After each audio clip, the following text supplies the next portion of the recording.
So hello friends, in this video we are now going to start with the bleeding disorders, okay, and we will cover the points from Harrison Internal Medicine book.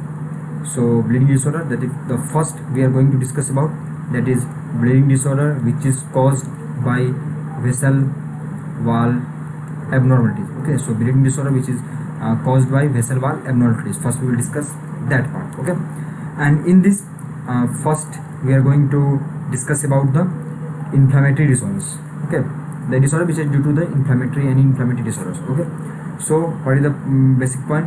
So suppose there will be acute febrile illness. So okay, so acute febrile illness which may result in vascular damage. Okay, so acute febrile illness result in your vascular damage, and this acute febrile illness is due to any pathogens or any other etiology. Okay, so acute febrile illness may result in your vascular damage.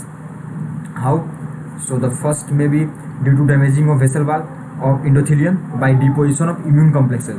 So the first vascular damage may be due to immune complex deposition. Okay, the second is due to gammopathy, and that gammopathy may be monoclonal or polyclonal. The monoclonal gammopathy is most common. Okay, the third may cause that is certain pathogens such as your suppose take rickettsia. Okay, certain pathogens such as rickettsia replicate in endothelial cell and damage that endothelial cell. Okay, so in bleeding disorder we are discussing about the vessel wall abnormalities. In that we are first looking for the inflammatory disorders. So acute febrile illness that may result in vascular damage, and that vascular damage may be due to immune complex deposition or gammopathy or rickettsial infection or any other pathogens. Okay, now the second is your after inflammatory disorder, the second is your metabolic, due to any metabolic disorders. Okay, in this the first we are going to discuss about patient with scurvy. Okay, so patient with scurvy, suppose there is a patient with a scurvy, it may develop your painful episodes of parafollicular skin bleeding as well as systemic bleeding. Okay, so patient with scurvy develop skin bleeding, it can also develop your systemic bleeding. Okay, clear? And the second is patient with your Cushing syndrome, patient with Cushing syndrome or patient on chronic glucocorticoid therapy, so patient suffering from the scurvy or patient suffering from the Cushing syndrome or on chronic glucocorticoid therapy, then in both cases, in scurvy or in Cushing syndrome, there is decreased collagen production, and due to decreased collagen production there will be decreased strength of connective tissue. Okay, there is decreased strength of connective tissue.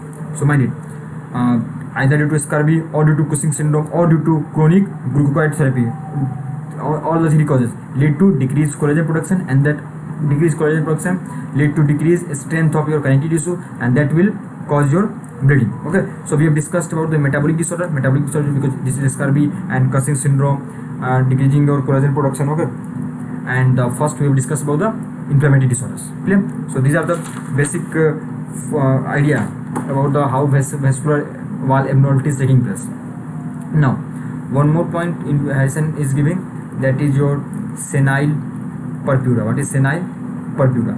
Okay, so senile purpura with aging minor trauma leading to a spread of blood under epidermis is known as senile purpura. So remember this term, this may be asked. Okay, now next important point, that is your Henoch-Schönlein purpura. What is Henoch-Schönlein purpura? That is also known as your anaphylatic purpura. Okay, this is a type of vasculitis.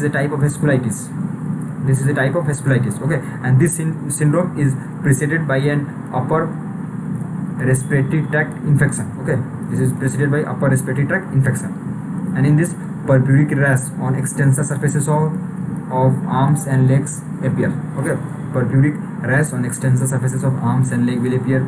Usually it is associated with your polyarthralgia, then arthritis, then abdominal pain and hematuria.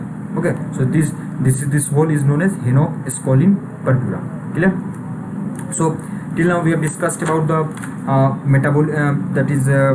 bleeding disorder which is caused by vascular wall abnormalities. In that, the first we have discussed about metabolic disorders, the second we have discussed about the inflammatory disorders. Now we are moving for the next, that is your inherited disorders. Okay, we are discussing till now vessel wall abnormalities, in which first that is metabolic, then inflammatory, the third is your inherited disorders. Okay, that is disorder of connective tissue, such as you're knowing Marfan syndrome, okay, or Ehlers-Danlos syndrome, or pseudoxanthoma elasticum.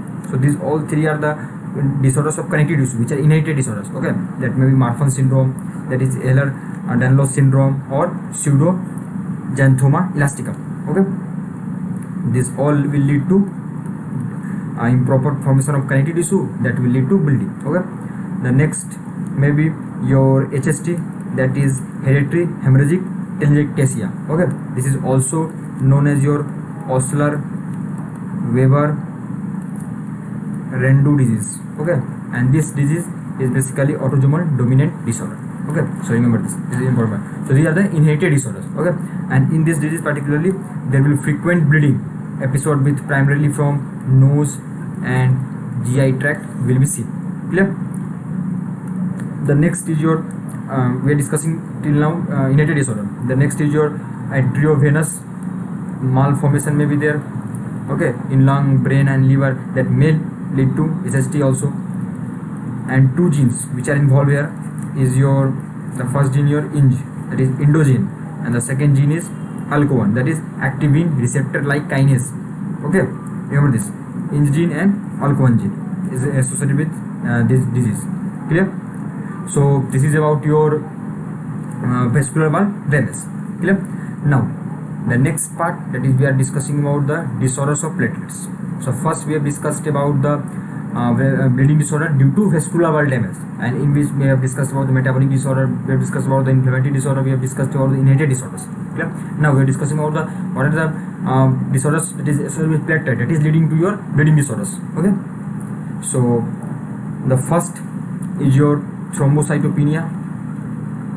Thrombocytopenia will lead to bleeding disorder, and in this thrombocytopenia we will look for the causes first. Okay, so causes, in causes the first is your decreased production of the platelets, and this decreased production may be due to various reasons.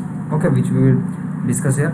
That decreased production that may be due to selective impairment of the platelet production, there is selective impairment of the platelet production, that may be due to, remember, that may be due to drug, that may be due to alcohol, that may be due to thiazides. This is question asked in USMLE. Okay, thiazides, that may be due to cytotoxic drugs. Okay, that may be due to cytotoxic drugs, that may be due to infection, that infection may be measles or HIV. Yeah.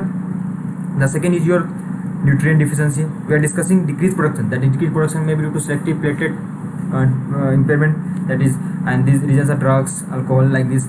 That is, the next is your nutrition deficiency. It includes two, it is vitamin B12 deficiency and folate deficiency. The third may be bone marrow failure, and that bone marrow failure is seen in aplastic anemia. The next one is your bone marrow replacement. The next one is your ineffective hematopoiesis, that is myelodysplastic syndrome. We will look for in that. Okay, so the first is your decreased platelet production, and in that we have looked so many causes. Okay, now moving for the next, that is your decreased platelet survival. So we have looked for the decreased platelet production, now decreased platelet survival, and in this we will look for the two method, that is immunological destruction of the platelet and non-immunological destruction of the platelet. So immunological destruction is then again divided into two groups, that is primary autoimmune, secondary autoimmune. Okay, primary autoimmune, secondary autoimmune. Primary autoimmune include two. The first one is your CITP, that is chronic immune thrombocytopenic purpura. That is chronic immune thrombocytopenic purpura. The next one is your acute ITP. In secondary autoimmune, it included various diseases such as SLE, such as B cell, lymphoid neoplasm, post transfusion, and neonatal, that may be due to quinidine or heparin or any sulfa compound. This is very important, quinidine, heparin and sulfa compound. that secondly may be due to HIV or infectious mononucleosis or dengue. Clear? Now in non-immune logical destruction, that may be due to disseminated intravascular coagulation, that may be due to thrombotic microangiopathy, that may be due to giant hemangioma. So this is the causes behind the decreased platelet survival. Now the third is your sequestration. This sequestration may be due to hypersplenism. Okay, you are knowing that. The next is your dilution. Massive transfusion lead to dilutional thrombocytopenia. So massive transfusion will lead to dilutional thrombocytopenia. Okay. Now one more term which we are going to discuss here along with thrombocytopenia, that is pseudo thrombocytopenia. This is very important. Pseudo thrombocytopenia. Okay. Thrombocytopenia due to platelet agglutination via antibody when anticoagulant added is EDTA. This is important MCQ question. Okay. That is pseudo thrombocytopenia associated with which chemical? So when anticoagulant is EDTA, then you will get pseudo thrombocytopenia because there is platelet agglutination via antibody when anticoagulant is your EDTA. Okay. So if low platelet count is found in EDTA anticoagulant blood, then you have to do blood smear, should be evaluated. Okay, you have to evaluate for the blood smear platelet count in sodium citrate and heparin. Okay, should be evaluated also. In place of EDTA, you have to use sodium citrate and this. Clear? So this is your basic. Now we will look for the next part, that is approach in the platelet. How will you approach? Okay. So suppose if platelet count, and in the next slide. Suppose if platelet count is below 150,000 per microliter. Okay. Then you have to look for the first HB and WBC count. Okay. And if WBC and HBC count is normal, or it may be abnormal. If abnormal, then you have to look for the bone marrow examination, because there may be case of pancytopenia. Because if hemoglobin count, WBC count along with platelet count is abnormal, then all the three lines are affected, then that disorder may be due to bone marrow failure. So you have to look for the bone marrow. But if hemoglobin and WBC is normal, then you have to look for the peripheral smear. Okay. And in peripheral smear there will be three possibilities. The first, that is normal RBC morphology plus, okay, normal RBC morphology plus platelet number normal or increased size, platelet with normal or increased size. Okay. Or the second situation is you will encounter fragmented RBC, or the third what you will get, it is platelet clumping. Platelet is clumped. Okay.